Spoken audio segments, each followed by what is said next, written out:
চলো যায় যুদ্ধে মাদকের বিরুদ্ধে এই স্লোগানকে সামনে রেখে সুনামগঞ্জের জগন্নাথপুরে সামাজিক সংগঠন মাদক বিরোধী ঐক্য পরিষদের উদ্যোগে এক পরিচিত সভা অনুষ্ঠিত হয়েছে।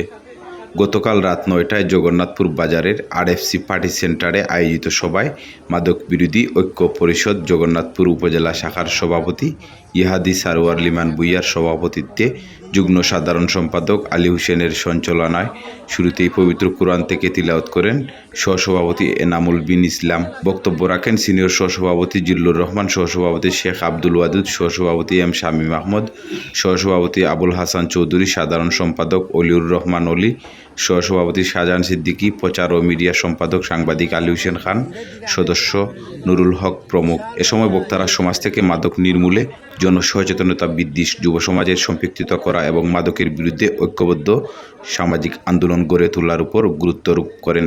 বক্তারা আরও বলেন, মাদকের বহায়তা বিস্তার রোধে জগন্নাথপুর পৌর এলাকার প্রতিটি গ্রামে পর্যায়ক্রমে মাদক বিরোধী ঐক্য পরিষদের কমিটি গঠন করা হবে।